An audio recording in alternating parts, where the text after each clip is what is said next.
Welcome to my block. I'm John Pittman, the token advisor, but I'm also a bartender at one of the hottest spots in Miami. Here, I welcome guests from around the world to open the tab and hang around for a cocktail and some conversation.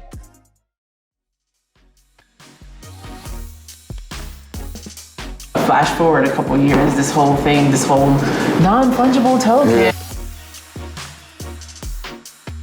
What's gonna happen when they resell it? I just wanna see how it's gonna function.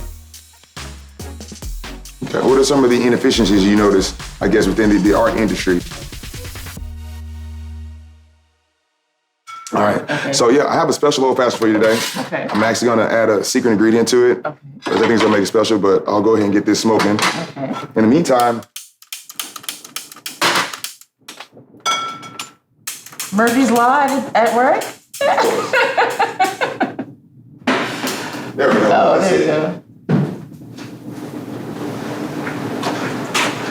But yeah, I'm gonna go ahead and get the smoked old fashioned working. I actually got a secret ingredient for you. Okay. See if you can taste it. All right. But in the meantime, so happy you decided to join us on the show. You were actually one of the first clients I had a chance to sit in on with when I started with Security Token Advisors. Mm-hmm. And you had a very unique project I think you brought to the table. Right. And I would definitely love to hear about that project, hear about, I guess, how you started Prizm, the art fair in general, and just a whole description on it. Yeah, no, thanks for having me here this morning. It's been great working with you and your team to get our NFT offerings built out on our website and our digital platform. Mm-hmm. But I guess I'll give you a little overview of what Prizm is. Okay. Prizm is the leading art fair globally that exhibits artists from Africa and its diaspora. We host the fair during Miami Art Week. And this is actually our 10th year hosting the fair. So that we're working with you guys to kind of like be a part of the digital revolution is really, really fun. Last year, with your team's support, we had about 40 artists who sold work via NFT, so that's exciting. 40 artists. And I guess our reason for doing that is that we understand that technology is going to have a long-term effect on building wealth and legacy for artists that we work with. So that NFTs allow the artist to leverage the power of functioning as a smart contract that has a royalty attached to it. Kind of getting a chance to educate the artists as well, like getting them involved in the world that probably definitely is going to be involved in the art industry. Yeah, they should really know what technology can provide for them long term.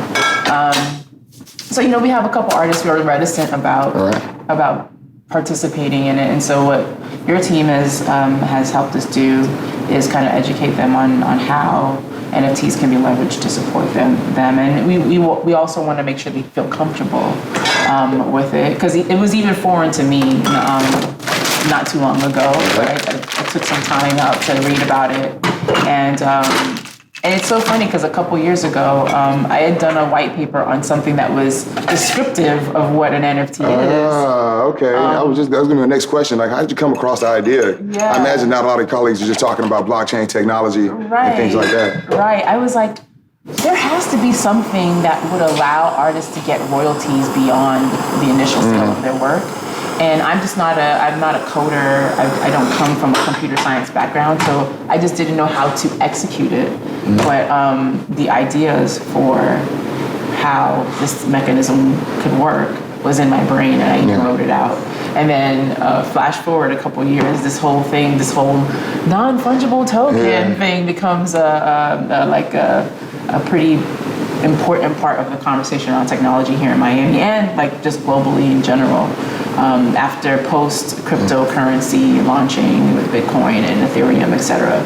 So now we're live, and we are an art company, but also a technology company, which is pretty exciting. That's where we're going in the future. Everybody's going to have that tech adage on the end of their names nowadays. Totally. So did you tell anybody about this project as you were coming up with the idea for it? Or was it just kind of like you just kind of keeping it inside, all of a sudden the NFT boom started happening like shortly after I think you approached XT8. Yeah. I honestly would say that you were the first person that I saw publicly and privately come up with the idea of like, let's tie these NFTs to actual real world art versus actual digital art, which is what really got NFTs popular in the first place. Yeah, so some of my board members are like heavily in the technology space. One of my board members is Brian Burkeen, who started a company called Kairos several years ago. I think that's a facial recognition company. It is. But he was like, Mikhaile, you have to get into the NFT space. And him and I had been speaking about my ideas around leveraging technology to provide royalties for artists long term. And he said, he told me about NFTs not too long after they became popular, and I spoke to him about my idea for preserving resale rights for artists.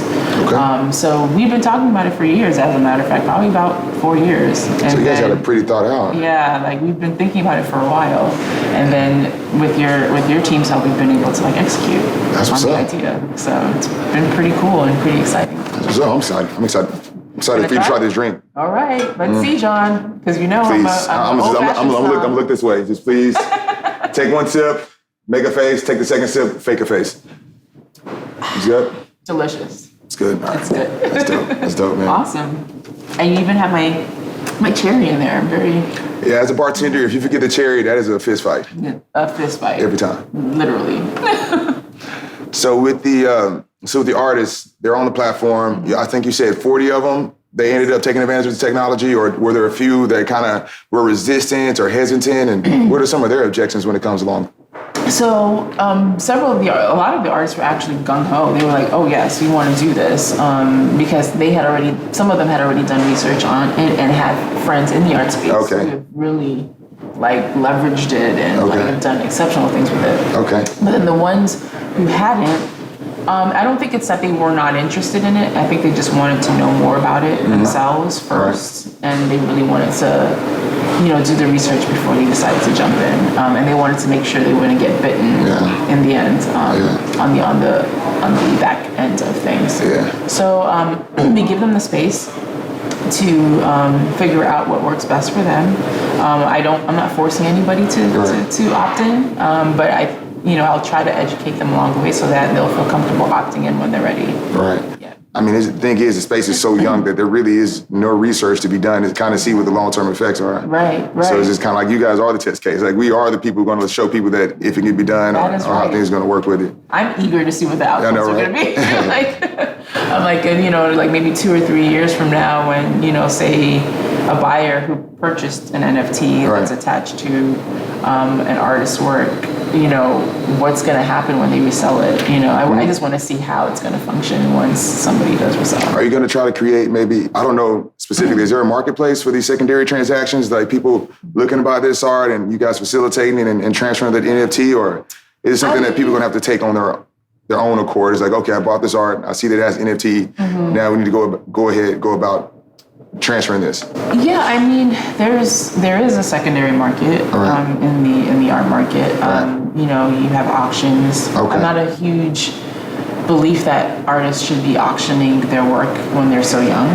I feel like auctions are for like much later on when you're seasoned and you have sold multiple bodies of your work. Why do you think that? Is it? You think it's an immature move, or you think it's just? It just gives your work time to gain value,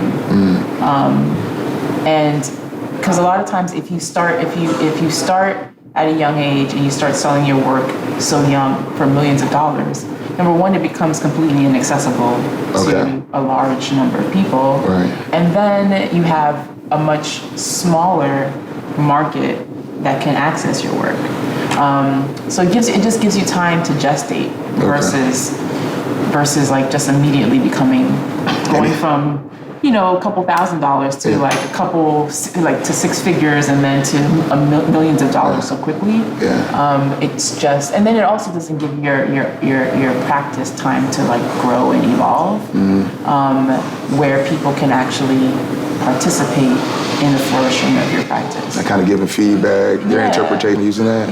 It's interesting. And I mean, I guess I'm sure some artists are really not in it for the money. They're kind of just in it because it's their passion, and they really just kind of use this money to kind of keep supporting their passion and things like that. So that definitely is something that lines up with it. So are you guys thinking about doing any additional blockchain projects? I'm giving it a lot of thought. I'm still trying to just make sure this goes well, and then as I learn the technology space, seeing how I can leverage other products and other ideas to make us a more efficient, well-oiled machine. Okay. What are some of the inefficiencies you notice, I guess, within the art industry in general that you think maybe blockchain could help alleviate? I think perhaps like being able to comfortably track how work is being transferred even in institutional spaces like museums.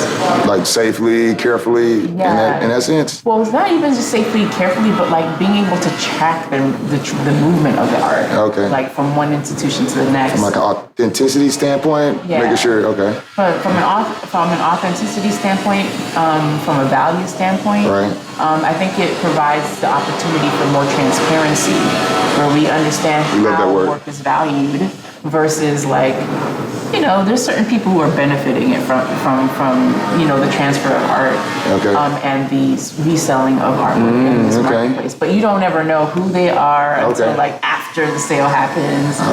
Things are very like covert, I find. But I like the opportunity for like full transparency that blockchain provides. See, that's going to be more like a version 2 of what's happening right now. Right now, we're kind of tying this digital art to NFTs. I'm sorry, physical art to NFTs. And then from there, we'll start tracking who owns what. And then from there, now we're like, how are we getting this in between owners? Oh, nice, I like this. And obviously somebody's going to have to build out that platform to track all this stuff, but the technology will be there. It's something that I'm looking forward to actually working on also.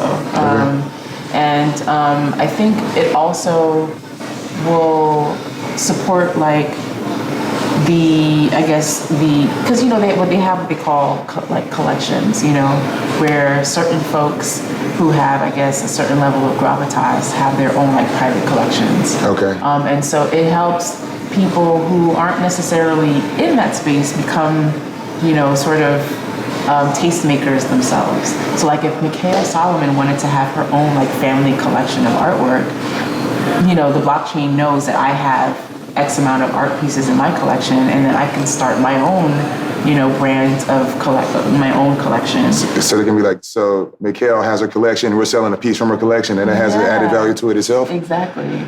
The art industry goes deep. That's deep.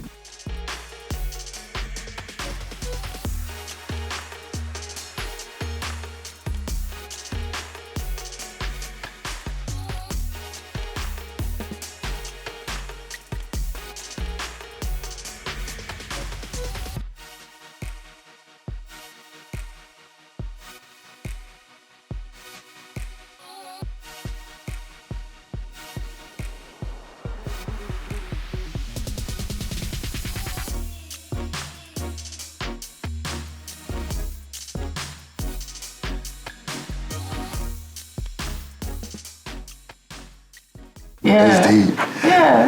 So, you guys have the collection. What would, let's see where I want to go with this. I'll take another sip. You want a shot? Huh? A shot of what? Let's do a shot of, it's morning. Let's do a shot. What kind of vodka? What kind of vodka do you have? Kettle One, Tito's. I can mix it up. Let's do Tito's. Tito's? Yeah. You want a mix shot or you want straight, chilled? Let's do mix. Let's do mix. All right, let's do something. Let's make it fun. Okay. So, Black African contemporary art. Who would you say your major client base is? Would it be Black African Americans or how does that work? It's actually, I have a very diverse collector base. Okay. We have clients from China. We have clients from, my phone's going off. She's at work. Oh, it's just my alarm clock. Or you could say I'm at the bar and see how it responds. Go for it. We have clients from all over the world. We have clients from Dubai. We have clients in China. We have African American clients. We have clients from the Caribbean. Okay.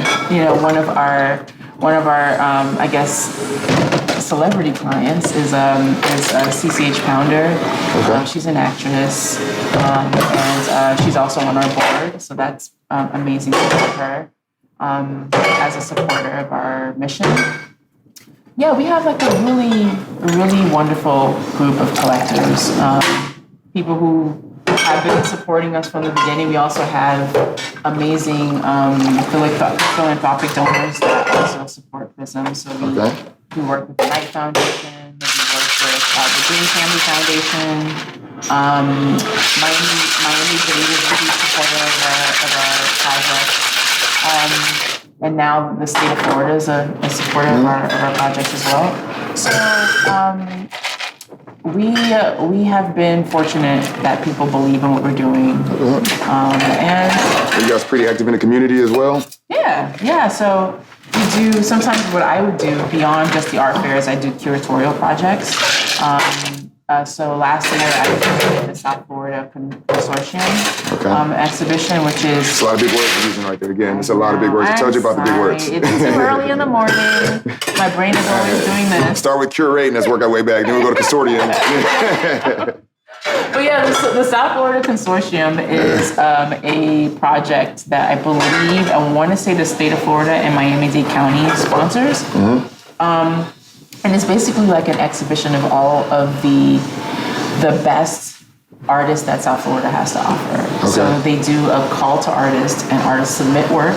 And then they put together a jury of vetted professionals in the art space to select the group of artists who will receive a grant.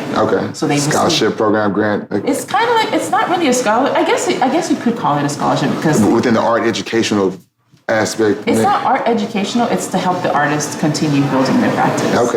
So the artists get like a $15,000 stipend. They use it. They can significant money, right?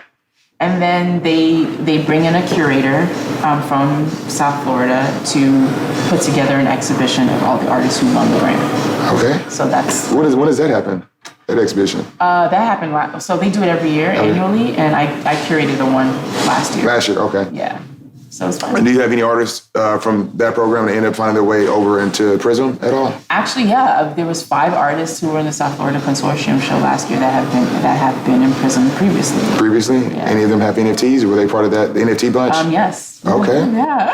I got to meet some of these artists. I know Adrian, one of the other consultants that we have, who you work with closely. I know he's had a chance to meet a lot of these artists. And I remember him telling me how he was having to go into the Zua platform and having to program each artist their own specific royalty because they all had different specifications how they want to do things. Right. Which is great. Like, I love that we were able to provide a customized service for each artist based on what it was that they wanted. How did they come to that decision of the percentage of royalties that they probably were going to want for their own specific paintings? You know, I think for each of them it was personal reasons. I'm not sure. Like what this meant to them? Right. But it seemed like the cap was, I want to say 12% was the most 12%. That anybody asked for. And I told them it couldn't be too outrageous because then... What was outrageous? What's the line for that? I think 15% would be like... That would be the most you can really ask. Because the buyer share. So that's basically what's happening. The buyer was just shared, or would the buyer pay on top of that, or is the seller maybe paying this back? Who's responsible for paying these royalties? So the new buyer of the artwork would then have to pay it as part of like a transaction fee, like getting some tickets off of Ticketmaster, essentially. Yeah. And so does the platform, do they take a fee of the transaction as well? The platform hosting it? You mean like, I think, that's a good question. I'm not quite sure. I gotta ask Adrian that. Okay. I gotta ask Adrian also. Yeah. I think on the front end, I think the initial sale, yes, they do. Okay. The initial sale, okay. But I'm not sure about subsequent resales of the work. Like if the platform will still be taking a commission for each sale, each resale, beyond the first one. So that's a question I have to ask Adrian. That's a good question. That's a good one. I'm actually... We're actually exploring some ideas of how we're going to get an NFT involved in the restaurant space. Oh, okay. So right now, a lot of NFTs, we're going through a phase where people really want real assets for the NFTs. So we're thinking, and obviously NFTs kind of help bring you closer to the business that you're buying from as well. Sure. And we're thinking, what if we did maybe like an NFT reward system?